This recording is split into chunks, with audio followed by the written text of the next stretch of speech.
So welcome everybody.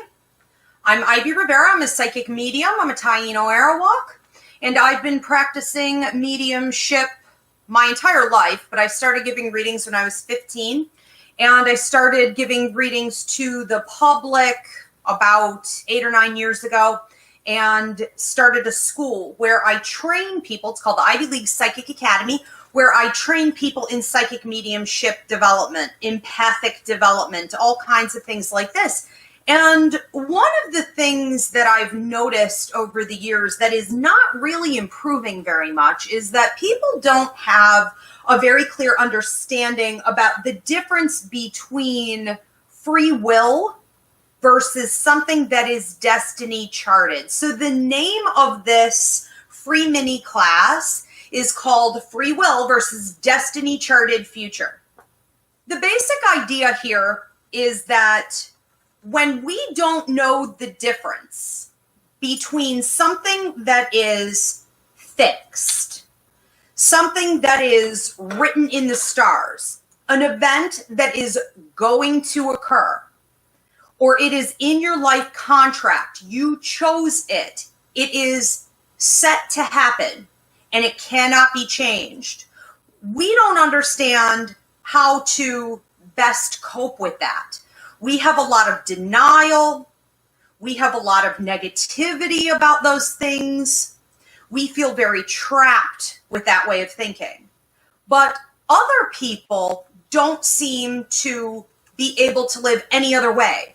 They believe that they came to Earth, the stage is set, and they are now just victims to the circumstance. And they would almost prefer it that way. So we have people who would prefer that everything is destiny charted because it requires less work. If that is the case, then there's really nothing for you to do but ride the waves, but just trust that there's a bigger purpose to everything. And that is not necessarily the case either. We have free will future also. So if it is not destiny charted, it is free will. And what that means is that you are in a position to dictate what direction a situation goes in. And it is actually your responsibility to participate.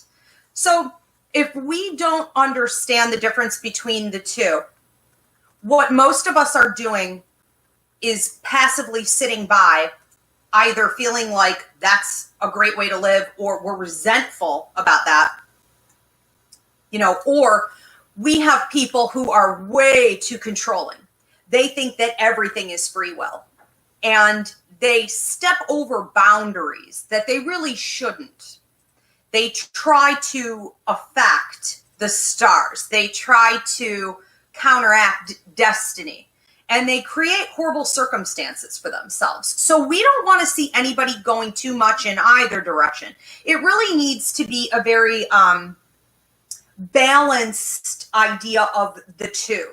Okay, so there are different circumstances where things are free will, other circumstances where they're destiny charted. But today, we're going to look at love, health, work, lessons including healing, and karmic debt. Okay, where do these lie? When do you know whether it's a responsibility you should take over, and when is it something that is already fixed? So we're going to cover a couple different things here. What is the difference between the two? What does it really mean? What can you do to differentiate? What can you do to manipulate the energy to get it to go in the direction you want? And what can you do to make peace with what is already fixed, with what is going to happen? Okay, such as the things in your life contract. We have a couple different things happening here in love, health, work, lessons, healing, and karmic debt. We have a very distinct separation here between free will and destiny. And love is one that is actually both. Health is both. However, your life's work, you could just say your work that is in your life contract, that is a non-negotiable. That is destiny charted. Your life's lessons, or we could say your healing, is also a non-negotiable. That is destiny charted. And your karmic debt is a non-negotiable. Let's look at a couple examples here. Why is love and health in a different category? Why are these two able to be both? Well, if you enter into a relationship with another person, you automatically have or could have a battle going on there. We have two separate, potentially opposing energies dictating what direction it goes in. So there's no way for you to enter into a love partnership and say, I own this person. I feel like this is my person. This is my thing. It can feel that way. And it can be true to an extent. But even when that is the case, it doesn't mean that you can officially decide for them whether they stay or they go. We have a battle of the wills. Free will is an amazing thing when it's being used properly. And often what we see in relationships is that one person knows how to use their free will. One person is balanced and healthy, and the other one is not. So this is often, I call them root issues or foundational issues in a relationship. Who's using their free will and who isn't? We could say that one person is a couch potato, or one person is stagnant, or one person is lazy. And we could say that the other one has a growth mindset and they are, independent and they always want to evolve, or they're woke. Okay, so this is an issue. Now, let's look at, here's a good example. What if you meet a soulmate and you go to an astrologer and your astrologer says that this is an amazing relationship. This has soulmate connection that's showing up in the stars. This has past life connection. This has North Node connection, meaning you have work to do together in this life, possibly even in future lives. But what if you go and you find this amazing relationship and then you go to get a synergy chart and you check with your astrologer and the astrologer says, yes, amen, hallelujah, look at this, this is, when Paul and I had our synergy charts done with Christina Del Rey, our astrologer, she said this is the holy grail of soulmate connections, the way that it played out in the stars. So I could have run off and been like, oh my God, that's it. It's going to be me and Paul forever. And he's the one. And that's all I needed to hear. It's not that simple. You have multiple soulmate options over the course of your life. I see this all the time. You will once you bump into one, you start bumping into more if your energy's open and you're still attracting people to you. But each one, because love is technically a free will category as well as a destiny charted category, each relationship is going to require work and effort. And it's at the will of the individuals. Right, Paul?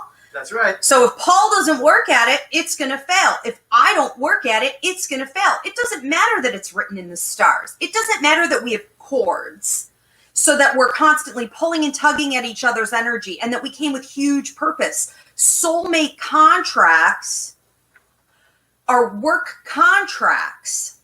You could have a soulmate. Your dog could be your soulmate, your sister, your best friend. So just because they're romantic partnerships sometimes, and we get lucky on that, and that's great, it doesn't eliminate the fact that it's a work contract. So a soulmate bond is an opportunity for the two of you to build something together. And you have to get that done. That's sort of a non-negotiable part of it, of that contract. So if you are with a soulmate and you feel almost obsessive over them, you know what they're thinking, you know what they're feeling, this is a phenomenal bond, I've never had anything like this, I will never find this again. You're right. You're never going to find it exactly like that again, because everyone is an individual, but you will have other soulmate connections. And if your relationship with that person has become toxic, as soulmates often do.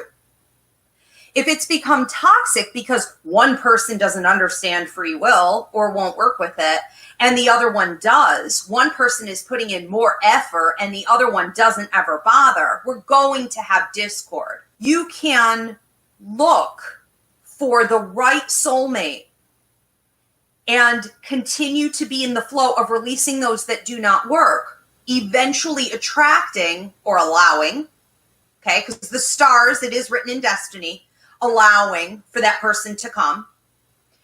You want to find the one that works in the day to day. Okay, so many of them can be very, very passionate, but dysfunctional. You want one that has all of those elements, but can also function Monday, Tuesday, Wednesday, Thursday, Friday. We have a class coming up called Reaching the One. What's the date on that? That's the 24th. Wow. Smart boy. Okay, so we have Reaching the One. Okay, we'll help you with some of these concepts. We also have up for video download a couple other classes called Past Lives, Karma, and Contracts, Relationships, Boundaries, and Cord Cutting. These are 3 classes that would help you with the love aspect of all of this and really attracting the person to you that can take it all the way, because there's no such thing as like the one, okay? That just doesn't work that way. You have several options for the one. So that's how it would look in love. That it's up to you guys as individuals. And it gets very complicated. You have 2 people often working against each other. But is it destiny charted that it has the potential to work out? Absolutely. Could it be destiny charted that it has the potential to work out and be something great with 4 or 5 or 6 other people? Absolutely. So, breaks down to free will. Health breaks down into both categories, free will and destiny charted. Can it be destiny charted that you signed on to have a health condition, a disability, struggles? Absolutely. It can be something residual from a past life. It could be a new lesson that you picked up that you incorporated into your life contract. Life contract is what you sign on to before you come to Earth.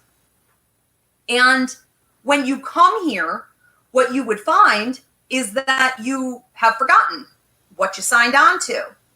You probably feel that you're uncomfortable with your disability, your condition, your disease. You probably maybe suffer through bouts of anger or depression. You feel that you were cheated in some way. There could be a ton of mixed emotions there.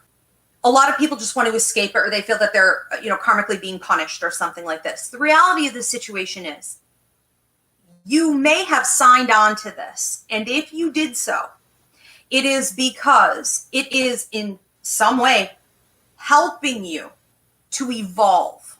And when you do that, you are then healed and able to heal others. The point of something like this in a life contract, having it be destiny charted, is never just to suffer with it by yourself. It is ultimately to give it out. A lot of people with disabilities, their family members and friends would say, they're the best person I've ever met in my life. This person is so inspiring, da-da-da-da-da-da-da. Okay, you're there to show the rest of the world what it's about. But many people don't pick it up. They don't want to claim it as their own. They resent it. And without embracing it, it is nothing but a burden. And if you were to die and have to reincarnate, you're just going to need to do it over again. So we want to embrace everything that we wrote within our life contract and really understand at all times that your hardships much of the time are something you chose for a reason. So we always want to ask, what is the lesson? What is the lesson? What does this mean? Why am I going through this? Could there be a bigger purpose to this? Now, with health, we often see as healers, any of you that do psychic surgery, energy work, Reiki, things like this, you would often see that health conditions are negotiable. There are ways to get out of this. And it requires the individual suffering to be active in their own healing and that process. Sometimes it is an attack on the body and it doesn't need to be there. Or it's something temporary and it will let up once the lesson is learned. It may not be lifelong. These are areas where free will come into play. I want to talk a little bit about living in New York right now with coronavirus. When people started asking me months ago, what do you see every 5 minutes? What do you see happening with corona? What do you see happening with corona? And I said, listen, we have to stop. We have to take responsibility for this. We have to be careful. This is serious. You know, do I see it wiping out maybe half the population or so? No. But is it going to be bad? Yeah, it's bad. Well, at that point, and still now, we have free will. But let's take New York, the state that I live in, here in America, for example. We are now the worst in the world, the entire world. America's failing. And New York is so infected that we are looking at a peak within the next 1 to 2 weeks where we don't have enough ventilators, masks. We can't protect our nurses. And the president says yesterday, that's our problem because we should have been more prepared as a state. But he was the one who told everyone it was no big deal. So we have 10 states within the country that don't have quarantine orders, that are spreading it everywhere. There are key things that happened in the mismanagement of this pandemic that have now placed America as the worst, most infectious spot on the planet. And we are hoping to keep it at around 250,000 deaths, but it could be up to 2 million. We right now have free will to dictate how this goes. But just because you are doing the right thing doesn't mean the people at the top are going to do the right thing. And we will all be affected, the entire world, negatively because of poor choices. So this is a great time for us to talk about the difference between what is destiny charted and free will. Is it destiny charted that corona would have hit? Yes, you can actually see it in the planets. Is it free will because it's a health issue that it could be altered? Absolutely. But with free will, you don't have all the time in the world. Everything that came that was destiny charted is on a time constraint. Okay. So I call these deadlines in contracts. Let's talk about your work. Work is a non-negotiable. Now, I'm not talking about your paycheck. I'm not talking about your career that you chose just to make sure that you could pay the mortgage and take care of the kids and eat and things like this. When I talk about work, I'm talking about what you signed on to fulfill within your life contract, meaning you could say your soul's work. Your soul's work, meaning the way that you spend your time, the talents that you have, the things that you're here to build, and what you're here to do as you interact with the rest of the world. That's your work. When we look at your work, we can't negotiate this one. And what that means is that the only wiggle room you really have is in deciding exactly what area you're choosing. So here's a good example. If I were to say that you came here to be a light worker, okay, a lot of you will appreciate this one. You came here to be a light worker. It's what you signed on to in your life contract. That means that you probably have wiggle room in. You're either going to teach, you're going to communicate leadership out to the masses for what is of the greatest good of all. You're going to be a counselor. You could maybe get into the medical field or holistics. You could go into all kinds of readings. You could be maybe a priest, a reverend. You could get into spiritual counseling. There are many different avenues that you could take with it. But at some point, even with that, it's going to get awfully specific to what is written within your life contract. So there's really not a lot of wiggle room there. Now, when people say, oh my gosh, well, what does that mean? Well, what if I didn't finish the work, that I came here to do? Well, you're not dead yet, so just go ahead and finish it. Don't even focus on that as an option. This should be a non-negotiable for you too. Because what you don't want to do is reincarnate and have to do it all over again. You can't redo all of this on the other side. Earth is a platform for very specific things. So, you would just have to start over again. So you really want to understand what is within your life contract and your work. Another non-negotiable, lessons and healing. So anything that you have left over from a past life where you didn't finish your lessons, or you have wounds, mental, emotional, physical, we carry all of that over. And these aren't on the same time restraints that a lot of other things are, which is nice, but you will repeatedly be exposed. Repeatedly. Same person, same kind of person, over and over and over again. Same situation arising in your life over and over and over again. Things like this. You'll look at your life and at some point you'll be like, this is nuts. I mean, what is this pattern? Why does this keep happening? That's a great question. Now go find it. Why does this keep happening? What were you supposed to learn from that bad relationship? What were you supposed to learn about your own inner strength? What were you supposed to learn about your independence, your boundaries? Okay, what is a non-negotiable for you? How can you cut cords and release things that are no longer serving you so you don't go round the mountain again and again and again? These are questions that you have to ask at all times about everything. And once a lesson is learned, it's just sent away, left off to the past. It is a completed cycle. And you get to either have a freebie for a little while, or if you're an old soul, you probably move right into the next lesson, okay, whatever it is.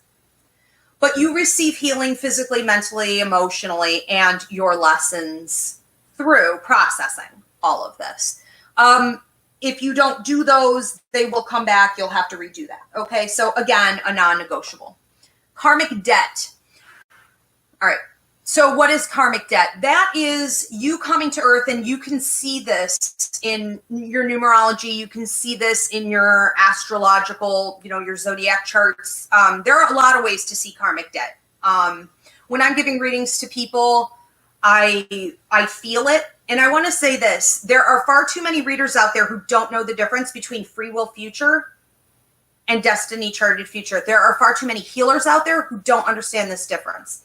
And that is a major loss for you as someone who's supposed to be directing accurately people to find their healing. So hopefully, you guys are listening to this, but I'll break that down in a minute. Now, what happens with karmic debt? It basically means that there's something you have to finish. There's something that you have to fulfill and owe to somebody else. And when this happens, you can find that their free will kicks in and they might resist you. They may not want it from you. Often if we owe somebody something, it's for a reason. We may have done something, untoward in the past. We may have done something that is shady, shifty. And when we come to them trying to bring goodwill, there could be an immediate sense of defensiveness. So if you've ever had anyone, or if you've ever felt that you were extraordinarily drawn to someone, you just had to be near them, you were sort of obsessed with them for some reason, you may owe something. And if someone did that to you, they may owe you. We also see that many people who owe karmic debt, they don't want to give it. They just don't seem to be able to humble themselves to just give what the universe is telling them to give. But if you don't get it cleared up, you still owe it.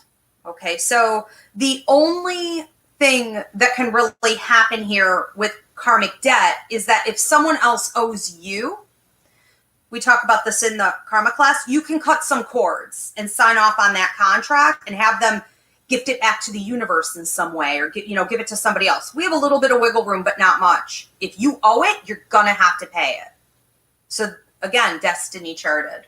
I want to talk a little bit about You know, what can happen if you received a reading and your reader or your healer, you know, a lot of healers are talking a lot these days after their healings, and they don't necessarily seem to be getting it right with things like this. We have to be very careful. Well, what if you were told to do something, or you were told that something was coming, but it never happened? It's very possible that you didn't understand that they were telling you.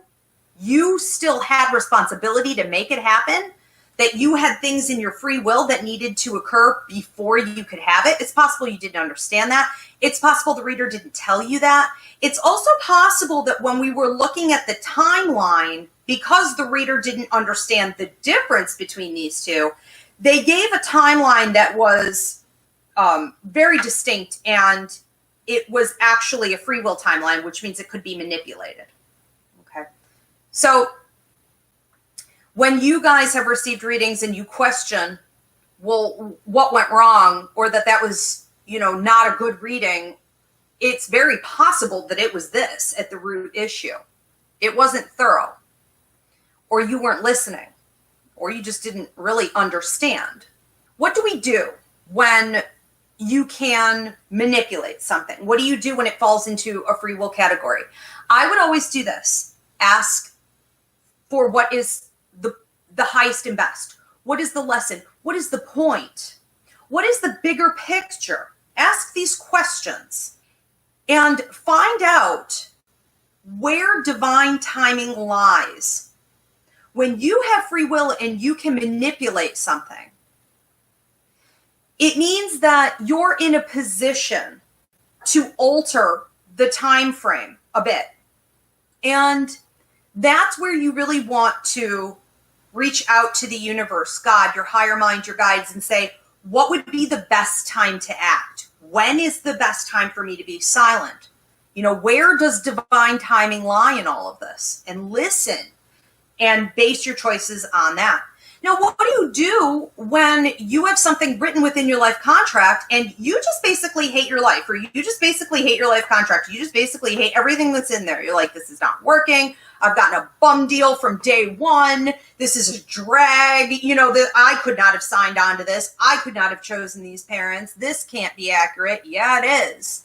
So first off, stop complaining. If you see it as a problem forever, you'll be here till you're like 130, because the universe doesn't really cut you short. You know, you just get an opportunity to learn it again and again and again and again. And the easiest thing to do is to give in and accept that this is reality, and to go forward with an attitude of gratitude and an attitude of positivity toward your own self, that you can handle it, that you did choose it, and have a passion for learning. I mean, turn your attitude around and stop being such a couch potato about everything, such a victim, you know, and say, this is all part of the bigger plan for me. And it's not just about me. I'm part of a larger order. And I want to find out one day how I can use everything that's happened to me to give it out to others. So create a life of service for yourself. Take it off of yourself. It's bigger than all of this, okay? Those are some easy ways to get the ball rolling. How do you know what work you're sent here to do? You need to understand what is written within your life contract. So another way to say that is, you weren't sent here to do anything. You sent yourself here to do certain things. You can access that through your higher mind, through your guides. You can book a life contract reading with me, and I can tell you exactly what's in there. Every student at the Ivy League Psychic Academy is trained through the PSC method, the Psychology of Spirit Communication method, to do life contracts. None of my readers read without that being an element, whether they mention it to you or not. That's what they're looking at. So you want to get a reading from an actual light worker, from someone who's looking at the bigger picture and understands how to effectively give you that data, but also the timelines that are associated with getting it done. Because we miss a timeline and things can get a little bit backed up. So when we start to live on path, when we start to live our lives within our life contract, things can hit you really, really, really quickly all at once. And you might be like, whoa, this is such a blessing, but this is really out of control. It's out of control because you were probably missing deadlines. So you want a reader who understands both how to read a life contract. And I don't know any that do other than my students.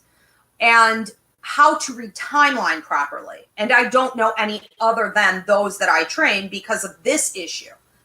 And what you can do at that point is have that narrowed down pathway that you can look at, where I talked earlier about, okay, now I know I'm supposed to be doing this thing, but there are like 5-10 different options within that thing. That's okay. That's where you start. Take a step forward.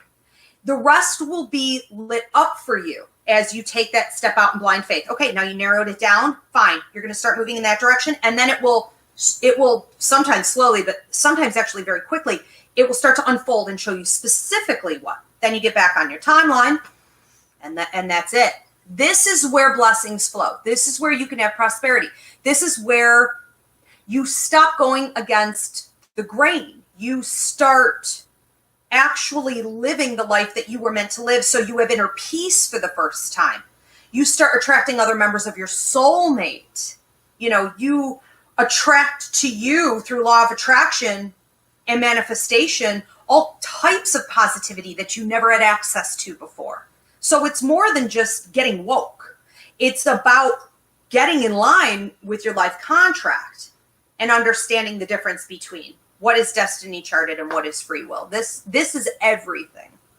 Absolutely everything. So something that comes up a lot in readings, and I see this happen when I take questions for your show, is people often ask, when will I meet my husband, or am I going to have a baby? And how does this work in, is this free will? Is this destiny? Is it? Oh, okay. So people ask questions like, when will I have a baby? When will I meet the one? Mm-hmm. Okay. So when people come to you and say, let's say you're a reader, people are always coming to you and saying, when will I meet the one? Will I marry Mark? Will I have a baby? Well, yeah, if you sleep with him and have unprotected sex and then choose to follow through with the pregnancy and the baby signed a contract onto you, then yeah, you'll have a baby. But, if he proposes and then you accept it, sure, but people look at these things way too passively. It's not that simple. I can't say, yes, you're going to have a baby in 5 years. All I can say is I am talking to a child in spirit who has signed a contract to have you as his mom and is interested in coming through the 5th year out from now in the month of, February, March, April, in those months. And if you choose to do this, then you will do this. Okay, so it's not that simple to answer. And then they'll say things like, will I marry Mark? Well, now we have to look at Mark's free will. We have to look at whether or not Mark's ever going to really cut that old relationship loose. Is he really going to do the development that he needs to be ready to commit to you? Will he then actually go through with the proposal? And then it's up to you still to accept it. It's not that simple. So there are many, many, working, what's the word I'm looking for? Pots. Working paths in the whole mechanical scheme of this thing. It's a little complicated when it comes to love. And babies technically would also come down to health. So again, those two areas where we see free will and destiny charted. She says, I know the last few months through readings from your students and my guides, a timeline was given to me. I missed a few cues on the timeline. How can you be more aware of the cues on your timeline? So people told you the timeline and you didn't do what you were supposed to on those timelines, and you want to know how to be more aware. Diligence. It sounds like you were given the instruction, but you didn't follow the instruction. So that's one area where I tell my clients, I'm not a magician and I'm not your mom. I can only give you what it is for you to know and to do. Take your readers seriously if you know that they are working from the light. If you're coming to the academy and we're reading you and we say, listen, this is what your guides are saying. This is the timeline. This is what needs to get done. What you probably don't understand is that that's going to affect many more things down the road. We just don't want to be alarmists, and we don't want to overwhelm a reading. We are saying it for a purpose. And what happens is most people walk away and they go, I'll just still kind of do what I feel, or maybe I'll procrastinate less. It's not like that. A deadline is a deadline is a deadline. And if you missed them, you're just going to want to learn the lesson that you shouldn't have done that you should have taken the advice. The only thing that people can really do when given a timeline, a deadline, or they're told to, watch for something specific, the only thing you could really do is to write that down and remember it and act upon it. Because once it's gone, it's gone. Then everything is getting sort of revamped. So you would need to go in for another reading and find out, what your options are now. What's the difference between karmic debt and karmic lessons? The difference between karmic debt and karmic lessons. I'm going to recommend that you get the Karma Contracts and Past Lives class up on the website. It's downloadable. It's also coming up on April 16th at 7 p.m. online. So it's sort of hard to explain right now because it's a 2-hour class. But what's the difference between karmic debt and karmic lessons? I would say that lessons have to do with you. If you have a karmic lesson, it's about you taking the time to develop your own self. It's about you taking the time to heal your own self. And when you have karmic debt to someone, it's about what you owe them. Probably for something you did wrong, or probably for something that maybe you overlooked. Maybe, here's a great example. Maybe you worked in Egyptian times and you were very high up, and slavery was everywhere. It was just expected. And because of the hierarchy that you were born into, that royal position, you really didn't ever understand fully how serious it was that you should have set those slaves free. And so you never did. Well, guess what? Then that's a good example. And a common example. Ooh. So with karmic debt, okay, is that something, that you can pick up in your lifetime because of free will, or is karmic debt something that is, signed on to? Or is this like a choice you make, a bad choice, can kind of get into your karma for, I don't know, however many lifetimes till you pay it back? Is karmic debt something that you could pick up now? Yeah. Oh, for sure. But free will, free will dictates. Mm-hmm. Yeah. Okay. Your free will dictates how much karmic debt you're going to pick up. And this is why it's so important for us to understand what is our responsibility. Because we want to say, oh, well, that's just the way the circumstances are. Well, that's just the way the government runs things. Well, that's just the way my country is. Well, that's just the way we live here. Well, I'm an American, right? This is the most ignorant. I'm an American, and so that's how we do things here. Guess what? You're going to end up just like that Egyptian that I just mentioned, who had slaves, treated people improperly, and that debt is going right back onto you. It's going to start hitting now, and you're going to be miserable. It's going to cause you health issues. You will probably at some point start to look mentally ill. You will have emotional disturbances, paranormal attachments, all kinds of problems until it gets resolved. And it festers. Like, it's not the kind of thing you can just put a Band-Aid on. It has to be cleansed. It's owed. It's owed back. So yes. And if you don't get it dealt with, you will carry it into future lives. Now, this is the thing I want to say about karma. I talk about this a lot at the karma class that's coming up on the 16th, okay? But if you want the video download, it's up already. You do not have to wait. The thing about karma is this. I don't see karma as a punishment unless you're making it a punishment. That's on you. So karma is nothing more than a lesson, but it depends on whether or not you're willing to learn it and do what's right. On YouTube is asking, someone told me that it's possible to take over somebody else's karma. Is this true? No. Do you believe a soul returns to the source and stops reincarnating once all karmic debt is resolved and all lessons are learned? Yes. But you have an option still to reincarnate. You just wouldn't be a normal person. So when we look at people who are affecting the masses, you know, internationally and even after their deaths, they just keep positively affecting the masses. They may not have come with a normal looking contract. They may have come as a volunteer to bring healing to the universe. So if you are on your last life, you would know it. We talk about this at that class. Oh yes, there are ways to know if you're here for your last run. Take care.